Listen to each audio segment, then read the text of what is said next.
আসসালামু আলাইকুম। বিডি রান্নাঘর থেকে আপনাদের সবাইকে স্বাগতম আজকের রেসিপিটা দেখার জন্য।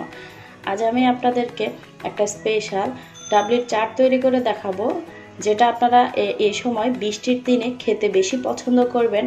আর এই চাট রেসিপিটা কিন্তু আপনি একবার খেলে বারবার খেতে ইচ্ছে করবে। ঝাল টক মিষ্টি একটা চটপটা চাট রেসিপি। তো এর জন্য প্রথমে আমি এখানে 250 গ্রাম ডাবলি নিয়েছি। ডাবলিগুলোকে আমি 5 ঘন্টা ধরে ভিজিয়ে রেখেছি।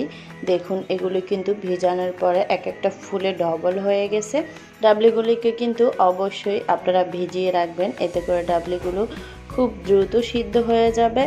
আর হাতে যদি সময় থাকে সেক্ষেত্রে কিন্তু চাইলে সারা রাতও ভিজিয়ে রাখতে পারেন।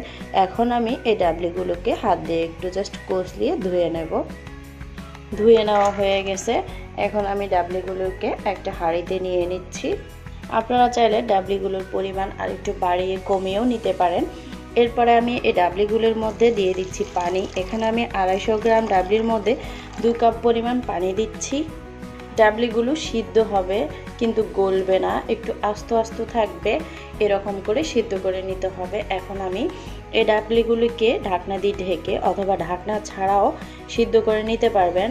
এখন আমি এই ডাবলিগুলোকে চুলার মধ্যে বসিয়ে দিচ্ছি, চুলার আঁচটাকে মাঝারি করে। ডাবলিগুলোকে সিদ্ধ করার সময় অবশ্যই পরিমাণ মতো লবণটা দিয়ে নেবেন, এতে করে ডাবলিগুলো খুব দ্রুত সিদ্ধ হবে আর লবণটাও ভিতরে ভালোভাবে ঢুকবে।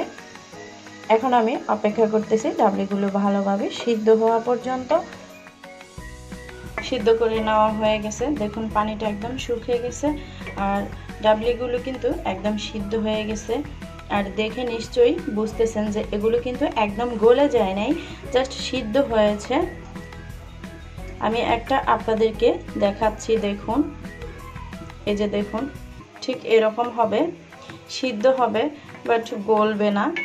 এখন আমি এই ডাবলিগুলোকে একটা বোলে ট্রান্সফার করে নিচ্ছি আর একটু ঠান্ডা করে নিচ্ছি। ডাবলিগুলি হালকা ঠান্ডা হয়ে গেছে। এখন আমি এর ভিতরে কিছু মশলা অ্যাড করব, যেগুলো দিয়ে আমরা চাটটা আজকে তৈরি করব। এর জন্য আমি প্রথমে দিয়ে দিচ্ছি একটা ছোট সাইজের আলু সিদ্ধ করে আমি এটাকে একটু থেতলিয়ে নিয়েছি, কিছু আস্তা রেখেছি, আবার কিছু একদম গালিয়ে নিয়েছি। এতে করে ডাবলির সাথে আঠালো ভাব হবে আর খেতে খুব ভালো হবে।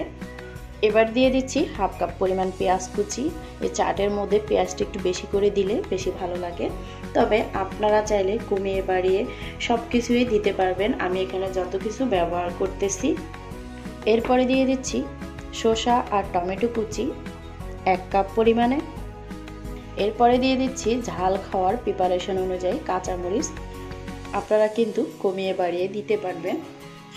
এরপরে দিয়ে দিচ্ছি কিছুটা ধনিয়া পাতা কুচি, এতে করে ফ্লেভারটা খুব ভালো আসবে। এরপরে দিয়ে দিচ্ছি 1 চা চামচ চিলি ফ্লেক্স। তারপরে দিয়ে দিচ্ছি 1 টেবিল চামচের মতো লেবুর রস, এতে করে চটপটা একটা ভাব আসবে আর চাটের টেস্টটা কিন্তু বেড়ে দ্বিগুণ হয়ে যাবে আর খেতে কিন্তু ভীষণ মজা লাগবে আর লেবুর একটা সুন্দর ফ্লেভারও আসবে।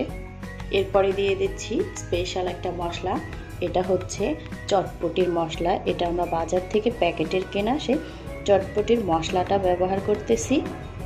এর ফলে কিন্তু চাটের টেস্টটা কিন্তু অনেক ভালো আসবে, খেতে কিন্তু ভীষণ মজা লাগবে। আপনার হাতের কাছে যদি থাকে তাহলে দিবেন, না থাকলে দেওয়ার দরকার নেই। এরপরে দিয়ে দিচ্ছি আমি চানাচুর, এটা একেবারে অপশনাল, হাতের কাছে থাকলে দিবেন আর না থাকলে দেওয়ার দরকার নেই, কিন্তু দিলে আপনার এই চাটের টেস্টটাও ভালো আসবে। এবার আমি সবশেষে দিয়ে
পরিবেশনের আগে আমি আবার একটু চানাচুর চিলি ফ্লেক্স দিয়ে সাজিয়ে নিচ্ছি। এটা আমি দেখতে ভালো লাগবে এর জন্য দিচ্ছি। রেডি হয়ে গেল আমার স্পেশাল ডাবলি চাট। আশা করতেছি আপনাদের সবার অনেক ভালো লেগেছে। যদি ভালো লেগে থাকে তাহলে প্লিজ লাইক কমেন্ট শেয়ার করবেন। আর আপনি যদি আমার চ্যানেলে নতুন হয়ে থাকেন তাহলে অনুরোধ করব আমার চ্যানেলটিকে সাবস্ক্রাইব করার। আজ এই পর্যন্তই, সবাই ভালো থাকবেন। আল্লাহ হাফেজ।